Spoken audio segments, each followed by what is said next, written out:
It's the Post Pod Show. I do the cowboy hat, this one? If you want to. It's up to you. No. The other thing is, I know that this isn't technically part of our thing, but I have to play it again. It's the Post Pod Show. Did you hear it? Yes, of course I did. Okay, cool. I didn't know if it came in or not because I It have does. that. I have that too original sometimes where you have to bounce back and forth the eCam and Yeah. Well, there's also a thing on Zoom where like you have to turn on the original sound for musicians, and that sometimes is what allows things to go through. Technical anyway. geek. And then I got this.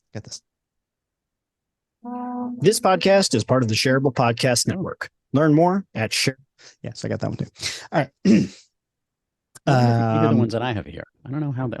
Let's see if that works. Just out of curiosity, if I got you ever notice we have too many windows open? There should be a whole. I have 3 screens over here, dude. I'm with you. I need. My you know phone. what? So I need my third screen. I'm not even kidding you. Like the third screen, I have 2 right here, and I have a third. But we're moving soon, so the thought of having to list logistically, I'm just going to reset up. I might have 4 monitors in That's my pretty new dope. setup. I like that.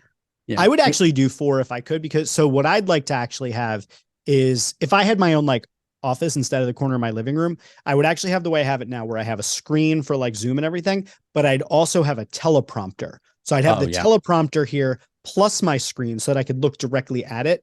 And so I would have like a dual, like I would have the teleprompter and this screen like mirroring one another so that I could just look directly at it.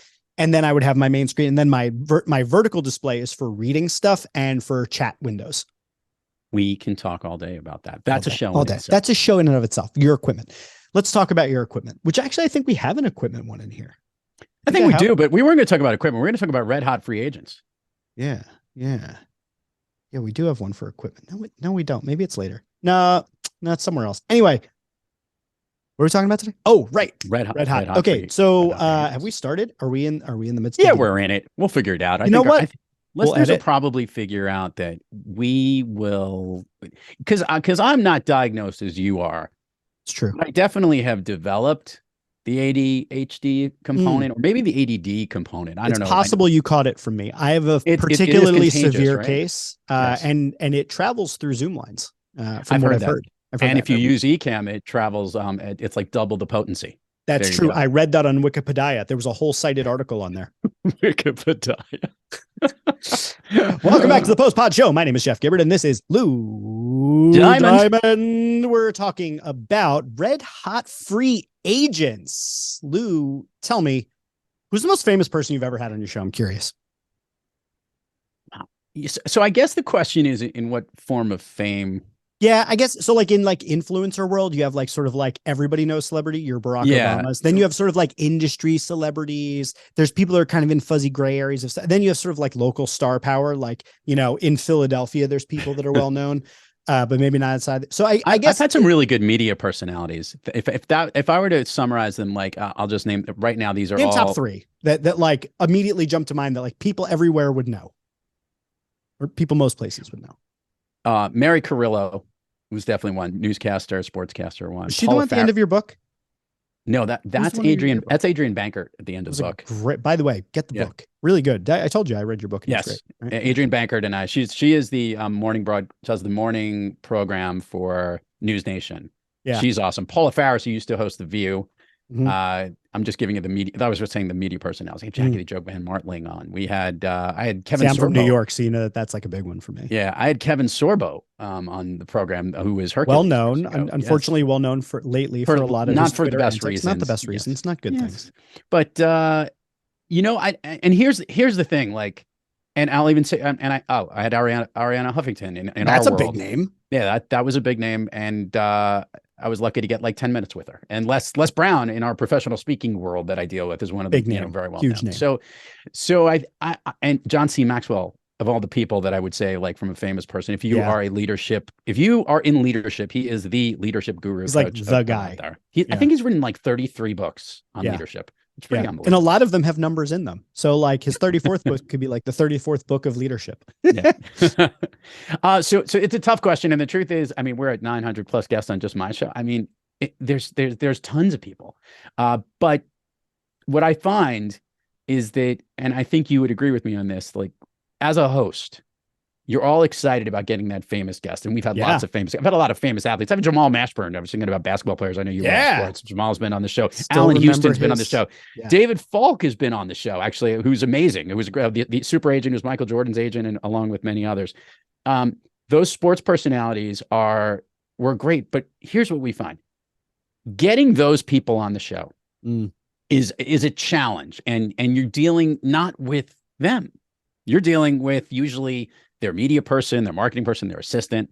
So getting them on is sometimes challenging, and getting them to commit to coming on your show and then maybe needing to reschedule or move or adjust. And the famous people actually are not that bad, because if you're lucky to get them at all, usually they'll take their time. It'll be very, very short. They'll give you 10, 15 minutes, whatever it might be. It's other people that come on the show that either are in high demand because they're moving around so much, or they think they're in high demand and are constantly canceling and rescheduling coming on your podcast. And I think a couple of times is okay. When you exceed 2, Jeff, when you've rescheduled 2 consecutive times, it's kind of like a little bit like the boy who cried wolf. Yeah. It's kind of like, I want to come on your show, and they come on your show and they set a time, and then they move you, and then they move it again. And you're like, at what point do you say, this is enough? I really can't deal with this type of logistics schedule. I'd love to know what your threshold is, or maybe what's the most. So I was thinking that it feels to me like there is, I was thinking about like how I relate to those episodes when they finally happen. And I'm thinking that there's, it's almost like, there's like that valley in a joke of repetition where like you say it the first or second time and it's funny. And then after a while, it kind of loses its funny, but then it comes back around and it's funny again.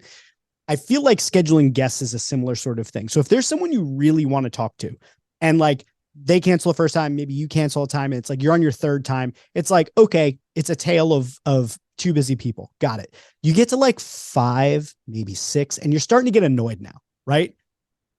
But maybe then you have to actually cancel, and you're like, oh, now I feel like a jerk. And you get up into like the 9th or 10th time of like, now it's just like, we've been trying to do this for 3 years. We finally got there. Now you're appreciative again. So I don't know. I mean, I was going to ask you, what do you think is 2-part question? 1, what is the largest number of reschedules you've had? It doesn't have to be just the guest or just you, but like the largest number of times you have to go back and forth. And then the more interesting speculative question, what do you think is the maximum number ever where there's been a back and forth to try and schedule?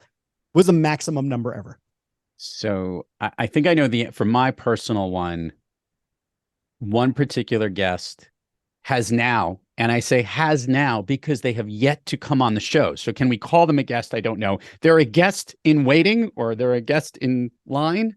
I think it depends if you still want them on. If they are, then they're a soon to be guest, and they're just having scheduling issues. But if you're like, I'm donezo, then they are no longer a guest. They're just a good story. I think 3 times in a row, it was the guest who rescheduled. Now, listeners and viewers need to understand this, that we have systems set up so that when guests come on our show, we have automatic scheduling links that we will send them, and they will find available times to record. They will pick those times. It will go into our calendars. And to avoid any waste of time and having to go back and forth, these automated systems will, in fact, we give them a little bit of control. If they need to reschedule or cancel that particular interview, they can go in and move it themselves and adjust it. And we'll just get an update in an email, and our calendar will adjust that person has rescheduled or canceled their interview. This particular person I'm referring to, we're up to 5 times. They have rescheduled 3 times in a row. And then on the 4th time they they gave a time to work. I couldn't do it. There was a conflict in my schedule. So I replied back and said, I can't use this date, and gave them options. They picked another option. That got them to 4 times. We got to that 4th time, and this was the part that annoyed me. 1 hour before we had the interview, the person tried to reschedule it. I have some kind of limitation in my system that if you get within an hour, I guess, of the show, you can't just reschedule that particular one. So they had to cancel the whole thing. And then they had to book another one for another 2 months out. So this has been going on for, if my timing is right here, this has been going on for 10 months. This is almost a year. This is a good guest. This is a guest you've wanted. I don't I don't even know. The truth is, You don't know anymore. I don't know You anymore. This is they've got. I'm not going to share who this is at this particular point in time, but not to. If it gets sully to the 9, reputation. we're doing a follow-up episode. We want to, and we covered a little bit of this in the the clock management episode, where we guest canceling last minute. We don't like it, but do the reasons matter? Like if they're like, I had a death in the family, I have strep throat, my stomach hurts because I ate some really ill-advised tacos last night. Like, what do the reasons matter, or is it just a numbers game here? So in this particular instance, I don't know the reasons, because you don't have that in the rescheduling thing. In the rescheduling thing there, I do not have that thing. It's basically if there's a notes piece there, and if they choose to fill it out, but they could reschedule. I don't give the option, what is the reason that you're rescheduling? I don't want to, limit it that. I just want to make it simple, and they could reschedule. To your point, I don't necessarily know if I care. At this point, I'm more curious to see, will this person actually come on? Where it becomes problematic to us with these red hot free agents who are obviously moving around, and they're moving around our times. Yep. The problems for us is that we allocate a certain amount of time to do the interview, which is the time that us as a host we have. Now, remember, this is not our full-time job. We are doing this as a component to our full-time jobs, although it seems like it's our full-time job. It does often feel that way. It does feel like this is all I'm doing. My wife says this is one hell of a hobby. I joke with it, but because they're taking up that time, that when they cancel it, there are moments that I'm like, oh, that's annoying because I had scheduled to do it. There are other times where I'm like, yes, I just got 40 minutes back or whatever it might be in my time, and I can go do something else. So, well, aside from canceling, what's the furthest out you've ever scheduled someone? So red hot free agents, not always just the canceling issue. Sometimes it's, you met someone, you got a connection, you get an invite, you met them at a thing, and then you're like, I'd love to have you on my podcast. And you're like, great. And they're like, how's 2025? Right. So like, what's the furthest out you've had where someone said, yeah, I'm interested, but you're going to have to wait until I take my trip to the moon and back? Not counting this particular one. A very good guest who was on recently pushed me out 4 to 5 months. I think it was 4.5 months, actually, was when it was. And they were doing that intentionally because they had a new book that was coming out, and they wanted to do the interviews around there. That's fair. Even more interestingly, I interviewed somebody around Christmas time, this past Christmas, 2022. And 6 months later, they wanted the episode to drop because their book was coming out 6 months, sometime in June. Somehow there was communication that the book launch was delayed, and that communication never got through to me. We had put it in the queue. We put it on for the timing that particular guest episode would come out. And sure enough, it came out at the time that they asked, which was 6 months in advance from the time that they came on, which, by the way, was really funny. During the interview, we consciously stated that we knew this would be coming out in June. And all of a sudden, I think I asked a question like, what's one of your favorite songs you love to listen to? And they started like telling Christmas music because it was Christmas time, and they forgot that it was no longer Christmas. It was Christmas in June. I mean, we still listen to Santa Claus is Coming to Town. I got a 3-year-old. She loves the song. Is it the Bruce Springsteen version? No, we listen. Well, we actually go through we do a little Jackson 5. We do a little Michael Bublé because, you gotta love the crooners. Am I saying that right? Crooners? That's correct. Crooners is right. Yeah. There we go. I know a little about music. So yeah, we vary up to, there's nothing wrong with Christmas music in the middle of the year. Sometimes you need a little holiday cheer, even when it's hot out. Bottom line, with this particular person, they then came back to say that we pushed the book launch out 1 extra month and wanted to know, after we already launched the episode, if we could pull it back and then relaunch it later. The answer to that question was emphatically no. And I said, this will just help with early promotion of your book. Good, congratulations on getting early book sales. But that was the longest time from a delay that somebody said when my book can go on, the 4.5 months I'd love to interview. This one was an intentional one, but the one who's now yet to be on the show is 10 approaching 11 months. And that's the longest that I have. Now, to your original question, what do you think the most number of times somebody has delayed coming on a show? I bet you there's somebody in the 6 or 7 points. Like, there are executives out there, CEOs. I was going to say like 15. I was going to go really high. Yeah. Wow. I think it's higher because, I mean, think about imagine that you're, I don't know, Tim Ferriss or someone with like one of those like big shows, right? And you get Barack Obama, or you get like, you know, someone of like world renowned notability. You know, I think those are the sort of people that you're going to get those 10, 15 sort of things. And you're going to let it slide because you're like, this is one of those gets for the show. I gotta flex a little. As you just said this, and there's somebody else who now is I've been trying to get on. I will gladly get on this. Who's a woman who's a comedian. She was on America's Got Talent. Her name's Jody Miller, by the way. She's really funny. And she's been so busy getting booked as a comedian that she just doesn't literally have time to come on the program. So she's actually, and been very kind, has been direct messaging. We've even had a text chain going back and forth. I'm like, whenever you're available to do it, if it works, it's great. And like, if a certain time is going on, I know I'm not front and center on this. I'll be like, hey, would you like to do it? And, you know, because now of the Post Pod Show, she's probably going to want to do it and probably come on the Post Pod Show and do a retro. 100. I could see that happen. We should. You know what? Let's capitalize on this moment. Top 3 guests you would wait forever to have on your show. Not forever, because you eventually want them on, but you would wait almost to forever to have them on your show. Top 3, go. Howard Stern, Oprah Winfrey. I want a really good one. On Bruce Springsteen. Wow. You go full celebrity on it. Yeah. Well, I mean, because like, if I can get, I mean, those would be the ones worth waiting for. I mean, like, you know, my good buddy Jay. Do I want Jay to come on the show? I would really hope that wouldn't be on the top list. It wouldn't be a steep ask. It's funny because I was thinking as we go through this whole thing about the red hot guests, and just, you know, I'll close out with my answers of it.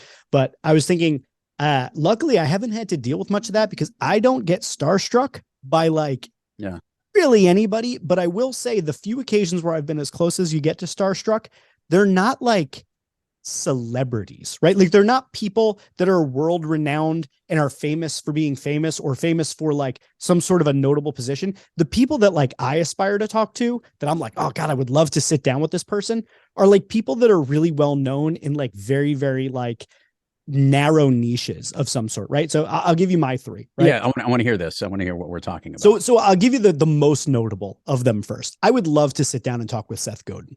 Would love to. I mean, he's like, you know, he's the godfather of the whole thing. Maybe because I've met Seth. I just think he's interesting, and I love his blog, and like I'm amazed by his longevity, and I'm amazed by I align with a lot of his stuff. Right. Second one, Bell Hooks, author of Teaching to Transgress and The Will to Change, a number of other amazing, but she's one of my favorite authors of all time. I would love to sit down with her and talk. Now, like, you really have to be into like, you know, feminism and understanding patriarchy and capitalism and white supremacy to like even have an interest in sitting down and talking with her. But like, legit, one of my favorite authors of all time is Bell Hooks. So like that would be on my list. But definitely not a celebrity outside of like, you know, academic circles. Right. Yeah. And then I guess the third one that I would want to sit down with, there's a guy on LinkedIn that I follow that I would love to sit down with. I don't know if I would consider him a red hot guest, but I love following him on LinkedIn. His name's Farzin Farzad, and he's known as the organizational justice guy. I don't know if you follow him, but I absolutely freaking love what he does. Okay. So wait, so here's the thing. All 3 of those are gettable. Totally. Those are so I guess so. I would sooner reach out to Barack Obama and be like, yo, you should come on my show, than I would reach out to any of the 3 of them, probably, because but you want to reach out to them. All right. So here's what we're doing. You and I'm first of all, Seth, so I'm going to reach out to Oprah for you. Okay. You're going to reach. Well, Seth, I like, no, so I can like literally reach out and you can have a conversation. He's tough to get on podcast because he's a busy guy. He's a busy dude. But you can coordinate. New book just came out. I'm sure he wants to come and talk to me about it. I mean, you know, or he's just going to have people come to him to go do it. Whatever it might be. But one or the other. Let's put it this way: that those are gettable. Look, Howard Stern's not leaving his studio. Oprah, I'm not getting anytime soon. And if I can get Bruce, it's going to be, you know, like, and we're talking about, you know, my favorite musician of all time. Yeah, so I totally get it. So those are like, oh my God, if I had the chance to do that type of thing. Otherwise, but yours are gettable. I want to talk to like intellectuals and academics. Like, I don't know what I would talk to a celebrity about. Like, if I had Taylor Swift in the chair with me, I'd be like, so I think that would be what's your favorite song? But I wouldn't change. Here's the deal. And this is where you're nervous about the type of conversations you would go in, all of your normal questions that you would ask on your programs for those people would actually flow and would actually be the Beautiful. questions you'd still want to ask. Mine wouldn't change either. It would be the same questions and the same formula that I would go through for asking those certain people, because it wouldn't be like, what's your great, Oprah was the most memorable interview or anything like that. I want to know about them a little behind the scenes on how they tick, right? Yeah. So it would not be any different. And those are the people that I've always looked up to and admire. So I guess in that particular sense. Yeah, I think I would just feel like the pressure to prepare a little more for some of these folks that I just mentioned. Like I would want to make sure that I like really nailed the interview. Whereas like there's a lot of people come on I haven't necessarily met or I don't know. And like I have a great interview with them, but I don't feel the pressure to necessarily like, I only get this window of time with this person, so I better make sure it counts. Like I kind of feel like I'll make it happen. Like I don't think about it quick. I guess I don't overthink it as much. That's true.